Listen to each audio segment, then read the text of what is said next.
장관님, 그 최근에 강서구 전처 피살 사건 알고 계시죠? 네. 예, 오늘 저희 오후에 또 네. 참석하시기로 하셨고, 네. 장관님도 어제 그 세 자매를 만나신 걸로 알고 있습니다. 네. 맞죠? 예. 그 이러한 일들이 얼마나 일어나는지 혹시 통계로 집계되고 있습니까? 정확한 통계 같은 게 좀 아쉽게 잘 안 없죠? 되고 있죠. 예. 예.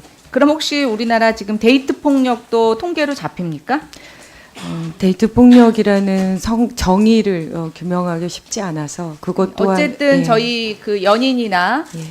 가까운 이런 뭐 외국에서는 가까운 파트너라고 얘기를 하고 있는데 이런 사람들에 대한 폭력 통계 없죠. 네. 그럼 부부 폭력 통계는 있습니까? 부부 폭력이요? 네, 예. 그 가정 폭력 부분은 조금 네 지금 없습니다. 예, 그러니까 저희가 정확하게 얼마가 일어나는지를 알지 못하고 실태를 모르다 보니까 대책이 있을 수가 없고요.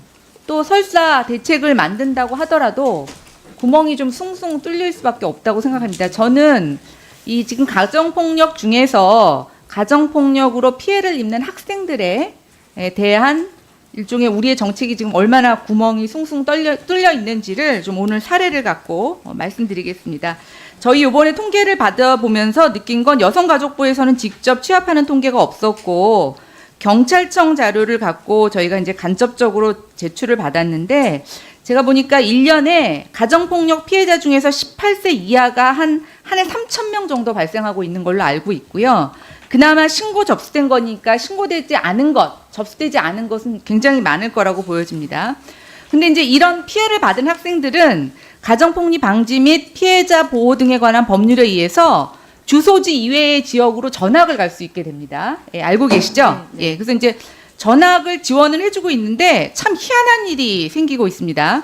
전학이나 이제 학교를 옮기고 나면 가정폭력 재발 방지를 위해서 피아동에 전학을 간 학교, 주소지, 전화번호 등이 가해자에게 알려지지 않아야 되는데 이런 비밀이 엄수가 안 되고 있다는 겁니다. 한번 저희가 사례를 몇 개 찾아봤습니다. 한 학생이 전학을 갔습니다. 근데 그 학교에서는 이런 식으로 전학 온 학생에게 아동 정신 건강 증진의 일환으로서 아동 정서 심리 검사를 실시를 합니다. 근데 이 심리 결과를요, 등록 주소지인 가해자가 있는 집으로 보내거나 아니면 그 부모에게 문자로 발송을 합니다. 두 번째요, 자녀가 다녔던 학교를 찾아가서 자신이 보호자라고 관련 서류를 들고 가면 비밀 전학해온 초등학교를 알아버리게 됩니다. 장관님, 이게 우리가 가족이라는 거 갖고 얼마나 폭력이 있는지 알고 계시죠? 예, 법적 가족. 네. 한 초등학교에서는 가해자가 아버지를 증명하는 서류 들고 와서 알려달라고 집요하게 요구하였고 아빠라는 사실이 증명되자 배정받은 중학교를 알려줬다는 겁니다. 또 어떤 데는 교육청과 학교에서 이 비밀 전학 제도라는 자체를 이해하지 못해서 전학을 거부하는 사례도 있다고 해요. 더 재미있는 건 교육 시스템인 나이스에서는 이 가해자인 부모의 여부가 판단이 안 되면서 그냥 그 등록돼 있는 대로 아까 제가 첫 번째 말씀드린 SNS가 발송이 되고 있습니다. 제가 이걸 여가부 담당자한테 가서 저희 의원실에서 물었더니 뭐라고 답변하셨냐면 학교가 피해 아동에 대한 인식이 부족하다.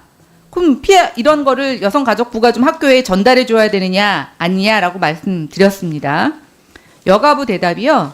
학교는 교육부 소관이라고 답하고 있습니다. 제가 장관님 인사청문회 때 가서 여가위를 폭발을 하시는지 아니면 여가위가 모든 걸 할 수 있는 정도로 강력하게 하시라고 하셨습니다. 그렇죠? 네. 아마 제가 여가위 상임위 하면서 제일 느끼는 거고 장관님도 제일 답답하실 것 같은데요. 네. 이런 식으로 대응하면 할 수 있는 게 아무것도 없습니다. 그냥 여가위 장관 자리 하나 있는 겁니다. 어떻게 생각하십니까? 되게 중요한 지적해 주셨습니다. 저희가 지난번에도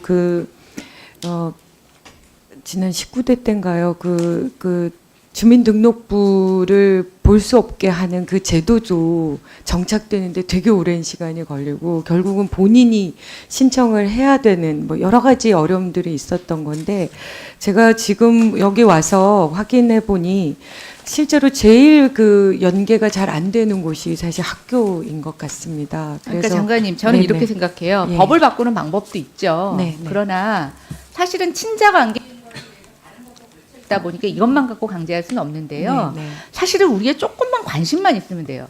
이 아이가 이런 요인으로 전학을 왔다. 이런 문제가 있는 아이다. 그럼 그런 부모가 와서 비밀 정보를 알려달라고 했을 때는 지금 최근에 일어나고 있는 살인 사건 다 보십시오. 네. 경찰에 신고했는데 경찰들이 그냥 형제라고 부부라고 지나친 것 때문에 끔찍한 사건이 일어나지 않았습니까? 네. 예. 근데 이런 사건이 일어났을 때도 우리가 그거를 고치지 못하면 전 안 된다고 생각하고요. 네, 네. 우리가 학교에 통보를 하시던 여성가족부에서 무슨 상담을 하시던 일단 실태 파악할 수 있는 노력은 좀 시간이 걸리겠지만 이런 비밀이 보장돼야 되는 사례에 대해서는 조금 더 적극적으로 전파를 해주셔서 미연에 방지될 수 있도록 좀 해주십시오. 네, 법적인 제도 정비도 노력하고 투트랙으로 저희가 현실적으로 그 아이나 또 그 피해자를 중심으로 해서 그 보호 조치라는 부분들을 조금 더 정밀하게 점검하고 확인하고 조치 마련해서 말씀드리도록 하겠습니다.